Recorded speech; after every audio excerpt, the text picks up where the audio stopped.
Resumí también la trayectoria de Juan Antonio Rodríguez Tous, profesor de filosofía en secundaria y en varias universidades, o ex profesor, autor de traducciones, artículos y monografías sobre Hegel y el idealismo, columnista de opinión, editor, corresponsable de la edición del suplemento Culturas del Diario de Sevilla y muchas actividades más que dejamos en el tintero.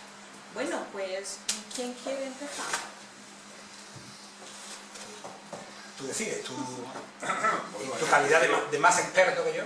No, bueno, más experto. Si te apetece empezar, no empiezo yo. Soy muy amable, me ha invitado. Te cedo el paso. No he podido leer el libro, me lo han entregado hoy. Claro. He venido a ciegas, o sea, me consigo una especie de ocupa aquí en la mesa. Pero el tema me gustaba, vigencia y necesidad del canon occidental. Todo lo que se ha hecho aquí lo suscribo por completo. Y lo único que puedo hacer hoy es añadir algunas ideas que se me ocurrieron cuando José Luis me propuso el tema. La primera es que el canon occidental es inevitable. O sea, podemos quejarnos de que unas obras desaparezcan y otras no, pero es casi consubstancial a nuestra forma de ver el mundo desde los griegos hasta hoy. Hay muchos cánones hoy que no pasarían el filtro por supuesto, de alguien muy leído, pero que funcionan como tales. Sin ir más lejos está la moda del género de las recopilaciones, los playlists. Eso es un canon. Un canon claramente, podemos entender que sea cutre, pero lo es. Nos referimos, por supuesto, al canon de verdad, al canon occidental, que lo primero que hay que decir es que esencialmente está compuesto por obras.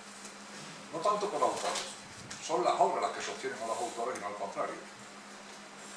En segundo lugar, es bastante más literario que científico o que jurídico o que médico. Esto por una razón que quizá tenga que ver con el género de cada uno de esos libros.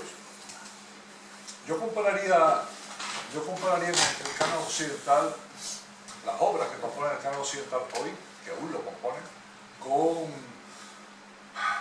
con las leyes físicas. Sabemos que una ley física no es otra cosa que una hipótesis que resiste su refutación.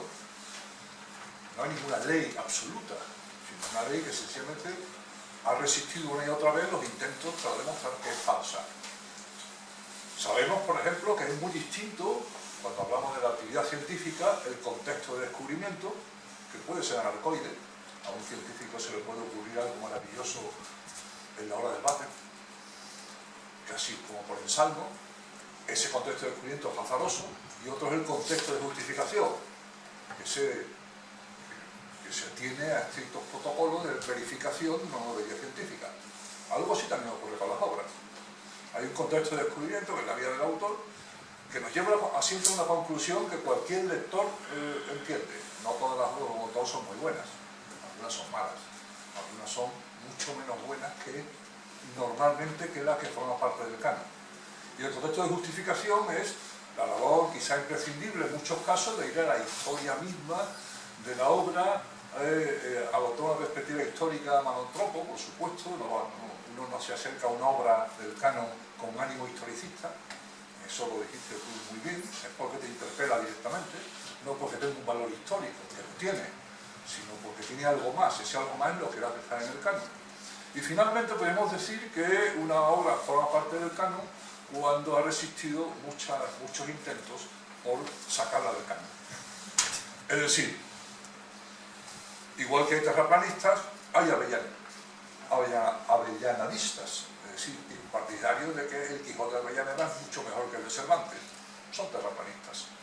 Es decir, sus ideas son respetables porque vivimos en un mundo, en una sociedad abierta, pero también son idiotas.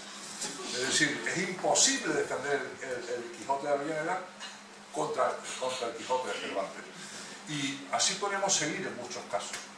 El canon, además, si miramos el canon occidental, por fortuna, no es rígido como se entendió en otras épocas, sino que incorpora constantemente nuevas obras. Podríamos decir que Ulises de Joyce pertenece al canon. Pero no tiene nada que ver con el Quijote, o quizás sí, quizás haya algún autor que aún no ha nacido, que aún está, o a lo mejor está en su contexto de descubrimiento algún creador que logre unirlos a los dos. Escribo un nuevo Quijote yoiciano, no lo sé. Lo que quiero decir es que el canon, decimos al principio que era inevitable, y podríamos añadir después de toda esta pequeña elucubración, que es también real. Tenemos otra cuestión, que sería el impacto de ese canon. No debe preocuparnos. Sí, como decía María Pombo, la lectura no es ni buena ni mala para la vida. Es verdad. Es decir, nuestra única condición absolutamente indubitable es la de mono. Somos simios, no nos engañemos, somos simios. Lo que no nos hace simios es lo que leemos, la formación intelectual, esa cosa tan tonta que comienza cuando pequeñito, cuando aprendes a leer y acaba cuando te mueres con tu último libro, en la mesilla del hospital. Bueno, es una metáfora un poco siniestra, un poco negra, pero dice mucho sobre la vida de alguien. Lo decía Borges, no me alegro de lo que ha escrito, me alegro de lo que he leído. O sea, una frase que marca quizá la diferencia de una sociedad sana y una sociedad que no está tan sana. Es decir, toda sociedad es conflictiva por definición, pero yo preferiría que la polarización fuera entre conceptistas y culteranos. Viva Góngora, muera Quevedo, tu madre, muera, es decir, o entre lectores de un autor y otros de otro, o, abundando lo que decía Paco, entre relatos. Claro que es un relato, toda la civilización humana que merezca tal nombre, naturalmente que es un relato, y somos monos, tendríamos que estar, digamos, haciendo de monos todo el día, recuperando nuestra condición animal, pero ¿por qué no lo hacemos? Aludo a la intervención de Foucault porque somos dioses. No dioses, digamos, como los dioses del cómic, sino dioses en el sentido espiritual. Tenemos la vida del espíritu, existe, claro que existe. Solo tienes que leer, empezar a leer. Hombre, no quedarte con un solo libro. Si lees continuamente una y otra vez Mein Kampf, pues acabas mal, tío. Acabas probablemente teniendo que descontracturarte el brazo de tanto. No se trata de leer cualquier libro, es cierto, pero para eso está el canon.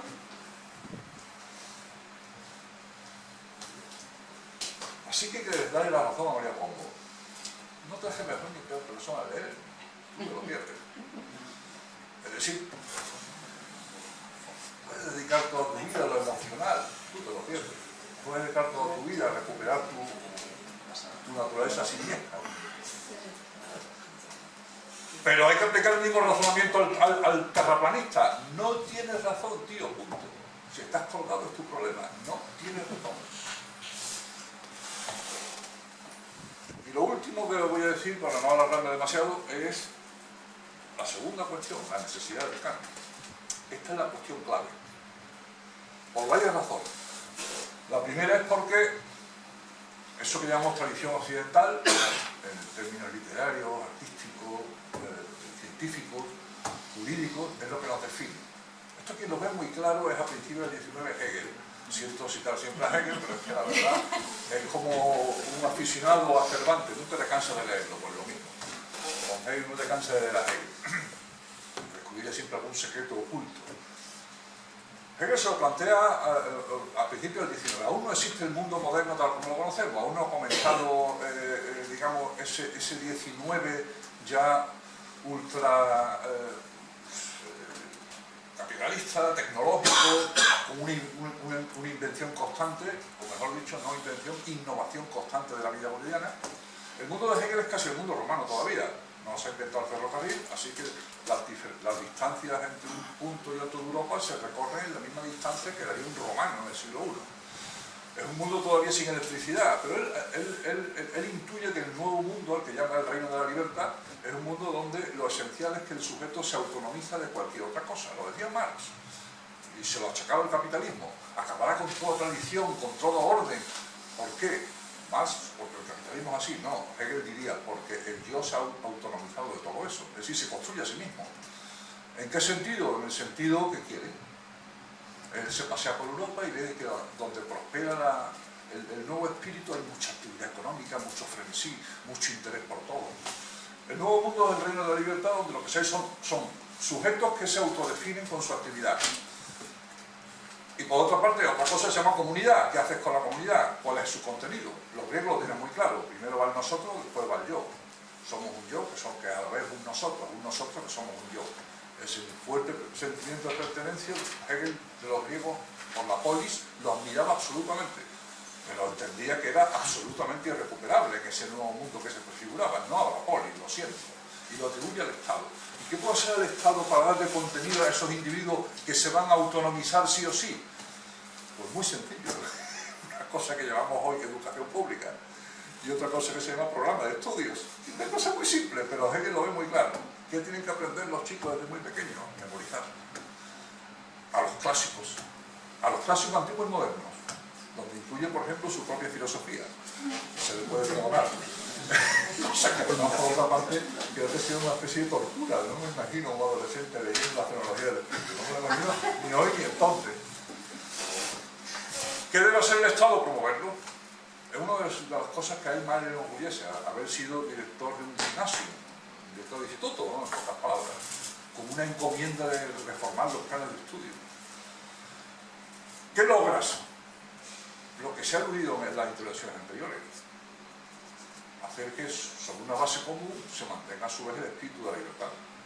Luego ya tuneas tú el canon y te haces más gongorino que hegeliano, más cervantino que shakespeariano, más de la Odisea que no de la Ilíada, más, más de cierto tipo de género que de otros. Y esa misma formación te permite, en todos los órdenes que importan, que no es solo literario, también musical.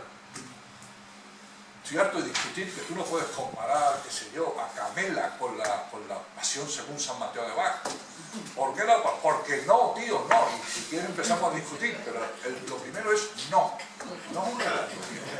Espérate, oye, lo primero, tranquilo, oye a Camela y luego viene lo mismo. Me va a dar vergüenza haberlo dicho previamente. Ese trabajo es el trabajo del lector, es el trabajo del melómano, es el trabajo del aficionado al arte, que todavía se conserva en el currículum de la enseñanza. Pese a todos los ataques, seguimos estudiando un canon científico, un canon literario, un canon artístico, con muchas lagunas. No hay un canon musical que los conozcan. Ese sueño de Hegel fracasó a medias.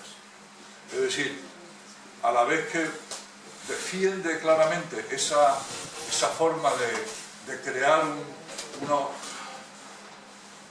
perseverando el espíritu de la época, que es el de la libertad, de crear un espíritu común en todos los individuos, a su vez señaló al enemigo. El enemigo de la época, que sigue siendo lo mismo, la verdad, fueron los románticos. Es decir, una formación emocional contra una formación intelectual. No significa que no pueda coexistir lo emocional con lo intelectual. De hecho, uno de los conceptos clave de Hegel es la pasión, que aunque le llama pasión, podemos llamarlo nosotros hoy vocación. ¿Por qué alguien dedica toda su vida a una sola tarea? ¿Por qué alguien se convierte en un siervo de una abstracción que la lleva a su obra musical, artística? Nada en grande se ha hecho en el mundo sin pasión, es una típica cita de Hegel que se repite una y otra vez. Pero una cosa es eso y otra cosa es la instrucción emocional del romántico de la época, que Hegel odia con muerte, una cosa, sus diatribas contra los románticos no pasarían mucho filtro de corrección hoy, o salvajes. La idea de que el contenido común para los individuos del nuevo mundo puede ser una instrucción de ese tipo, intelectual, basada en el canon, basada en la reflexión, muy pronto da paso a el engendro político por antonomasia del 19, en términos políticos, por la redundancia, que es el nacionalismo, que ya anticipa mucho antes de que se constituya como tal, es un peligro. Cuando en su época se quisieron introducir muchas leyendas germánicas y hacerlas comparables al mundo griego, él le puso un nombre maravilloso. Dice, sí, estos son partidarios de la Deutschtum. Deutschtum significa germanidad, una palabra que se pronunciaba casi como regurgitando la palabra Deutschtum. Y él le hace un pequeño giro y dice, no, esto de la Deutschtum es la Deutschtum, o sea, germano, estupidez. Deutschtum significa tonto en alemán. Pues ve claramente cuál es el peligro. Un peligro que en su caso fue más bien una profecía. En esa seguimos estando. De hecho, que hoy discutamos todavía porque están en crisis las humanidades de la enseñanza y demás es significativo. También es algo un poco tranquilizador, consolador, mejor dicho, porque ya lo estamos en tiempo de Hegel también. Occidente no para de cometer errores desde hace mucho tiempo. El último es no convertir el latín en la lengua oficial, la única lengua oficial de la UE, la única lengua europea, la única lengua occidental por antonomasia, la única lengua que no tiene nativos, porque todos son nativos, todos los miembros de la UE serían nativos. Yo soy la última generación que pudo todavía, al terminar la carrera en el 82, haber presentado la tesis bien en español, bien en latín. Aún era norma en la Universidad de Sevilla. No tenía suficiente nivel de latín, soy de decir que se levantó. Nadie es perfecto. Y no se me ocurrió, pero era posible. Me parece una chorrada, pero yo lo veo mucho menos chorra que enseñar euskera a un castellano parlante, francamente. El euskera batúa, claro, no el auténtico. En fin, ya estamos acostumbrados a la anormalidad. Le cedo la palabra a...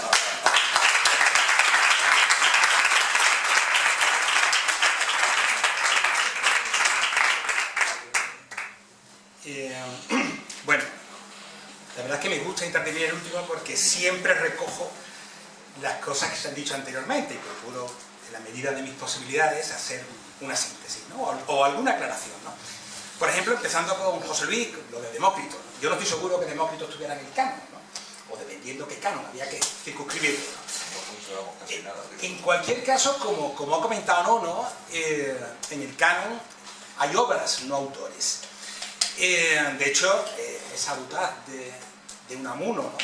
Que decía que el Quijote era un libro genial escrito por una persona que no sabía lo que tenía entre manos, ¿no? Eso Paco podrá ilustrarnos sobre, por supuesto no estoy de acuerdo con lo que decía don Miguel, pero bueno, es una muestra de que efectivamente lo que va al canon son obras, ¿no?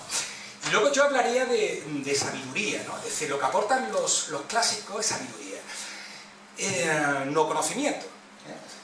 Hemos hablado de Aristóteles, hemos hablado de Galileo, sus diálogos. Bueno, pues toda la física aristotélica, Galileo la echa abajo, pero vamos, desde el principio hasta el final, ¿no? Y una cosa muy interesante que decía Galileo en esos diálogos, ¿no? Y es que Aristóteles, si estuviera vivo, estaría de acuerdo con él. Es decir, frente a aquellos que defendían la literalidad de las creaciones literarias en el ámbito de la física, de la astronomía, pues el espíritu que pone en marcha Aristóteles, lo que podemos denominar como sabiduría, es lo que realmente pervive, y por eso los libros de ética o la política de Aristóteles, un día casi da grima leer la política de Aristóteles porque te ayuda a entender la actualidad mucho mejor que leyendo, bueno, quiero decir, el periódico o la televisión. La televisión española es la garantía de que no vas a entender nada, ¿no? ¿Cómo? Mejor que oyendo a Xavier Fortes. Sí, incluso. Aristóteles incluso. Bueno, una cosa que a mí me interesa mucho, bueno, se podría definir el clásico, hablando de Hegel, ¿no? Eso que tú has dicho, ¿no? Es aquel que siempre tiene algo más que decirnos, siempre a cada época, a cada individuo, a cada relectura, o la pasión según San Mateo, es decir, la diferencia con cualquier música pop, cuando nos atormentan una música que sale, se pone la canción del verano, lo que sea, y vas a cualquier sitio, a un bar o lo que sea, y te están machacando. Bueno, es que a la segunda vez que la oyes ya has agotado la hipotética riqueza musical que podía tener y estás, que no sabes cómo huir, ¿no? Eso, yo no sé cuántas veces habré escuchado la pasión según San Mateo, nunca ha habido ni un solo momento de tedio de decir, bueno, algo ya escuchado, ¿no? Sino que efectivamente descubre nuevas dimensiones, te aporta cosas siempre nuevas. Y Hegel, por supuesto, es uno de esos autores, ¿no? Eliot, que precisamente diferenciaba entre conocimiento y sabiduría con mucha finura, él hablaba, en el ámbito de los clásicos, él hablaba tres niveles de relevancia. Una relevancia microcultural, una que sería, microcultural sería, digamos, para un entorno concreto. O sea, vamos a poner sobre un pueblo que tiene determinadas claves y que una persona pues ha sabido captarla, o ha sabido conectar, digamos, con esa idiosincrasia que puede tener esa localidad, y funciona perfectamente en ese ámbito, ¿no? Ya en otros no tiene esa capacidad, esa profundidad para que se pueda disfrutar en otro contorno cultural, ¿no? Sería la siguiente, la relevancia macrocultural, o sea, por ejemplo, el país, aquellas características comunes que tienen esos clásicos que son nacionales. Y por último, la parte más interesante, la que yo creo que la que estamos debatiendo aquí, es la cuestión de la universalidad, es decir, transcultural, ¿no? Es Goethe, si no me equivoco, el primero que habla de literatura universal, y es el canon que pienso que hoy hemos venido a debatir, ¿no? A mí me gusta mucho ha salido Harold Bloom, Harold Bloom él advierte de que, bueno, su canon está muy limitado por el idioma suyo, el inglés, y él mismo admite la parcialidad que puede ser en la selección que hace. Luego es un devoto de Shakespeare, ¿no? Es digamos que el eje del canon, ¿no? Pero él tiene su libro, tiene un libro que me gusta muchísimo, el título, en cuanto que arroja luz de lo que venimos a debatir, ¿no? Que es la invención de lo humano. Los clásicos son aquellos autores que arrojan luz sobre nuestra humanidad y al mismo tiempo la están inventando como animal de palabras que somos, pues efectivamente ese nivel, esa profundidad, esa cala en lo que somos y en nuestras posibilidades es lo que realmente constituye el clásico universal, ¿no? Eso es muy interesante porque hoy día la universalidad es una de esas ideas en la línea de la tríada que hablaba Paco, que están muy en desuso. Hoy día estamos en épocas de tribalismo, en época de lo que Freud llamaba el narcisismo de las pequeñas diferencias. Y bueno, la realidad es que si uno estudia, hemos hablado antes, también aparecido el tema de las razas, ¿no? Si uno estudia la evolución del Homo sapiens, la verdad es que tiene una unidad increíble, es decir, solo de manera muy tardía y muy circunscrito a realidades geográficas,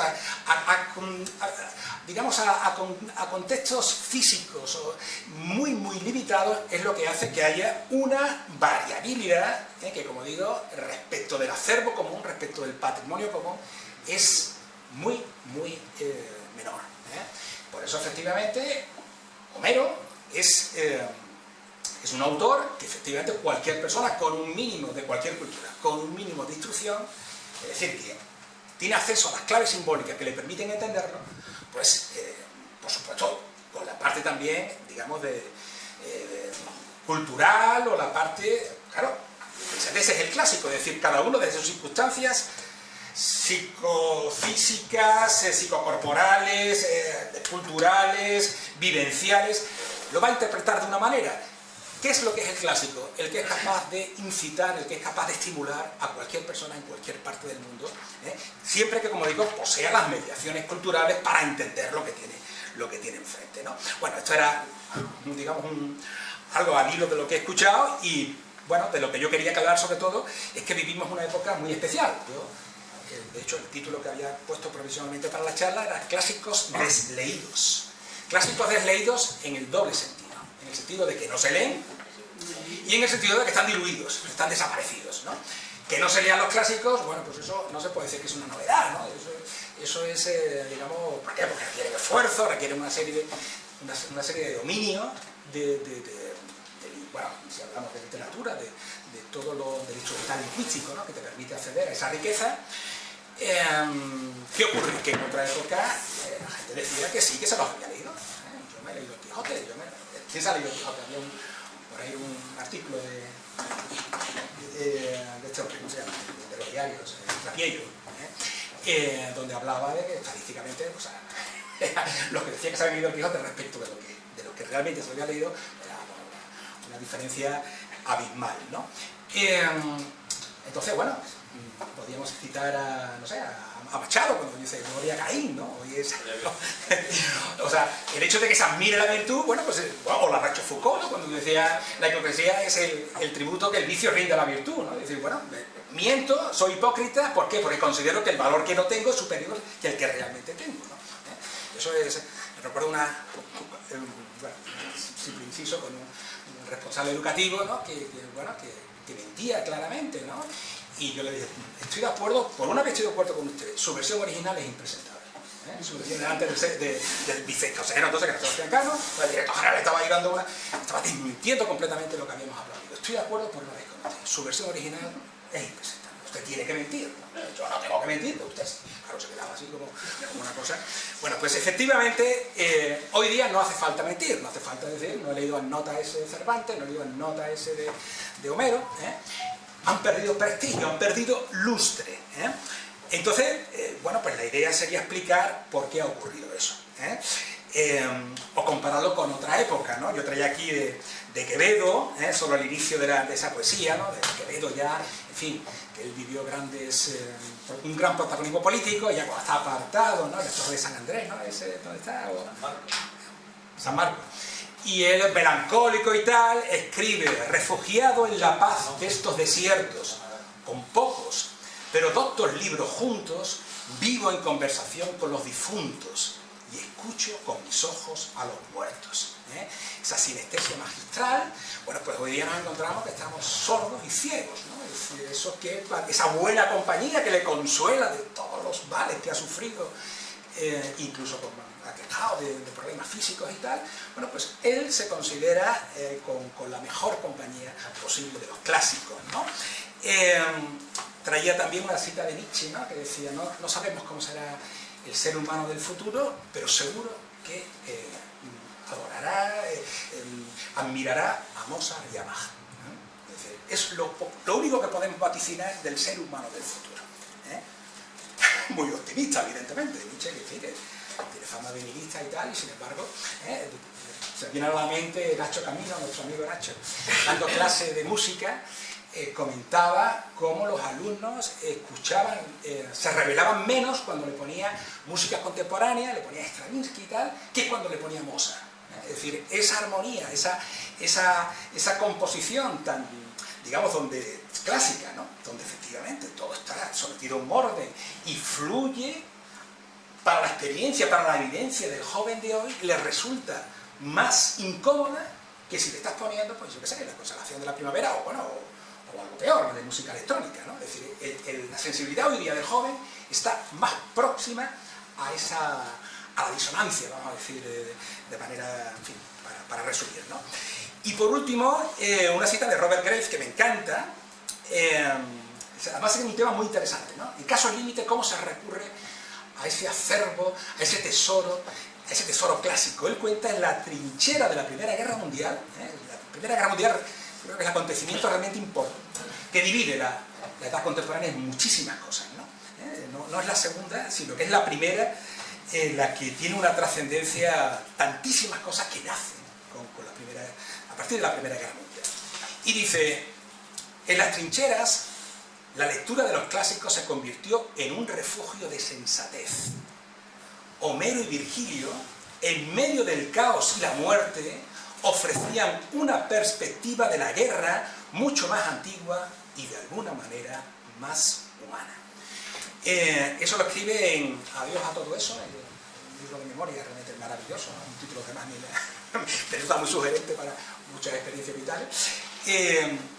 Y bueno, pues fijaos, en las trincheras, o sea, no en la guerra, en la misma trinchera, y además no era algo que hicieran solo los soldados ingleses como él, sino que era algo también común en los alemanes, en los italianos, en los franceses, los españoles no participamos, pero ese sentimiento común de que hay una luz que incluso en esta situación límite nos sirve, nos acomoda, nos acoge. Podría poner más ejemplos por ejemplo, el campo de concentración de Terezín, con los nazis. Con el nazismo hay realmente muchísimas cosas que podríamos atraer, pero bueno, todavía no he empezado con la exposición propiamente dicho, que son las razones por las cuales los clásicos hoy día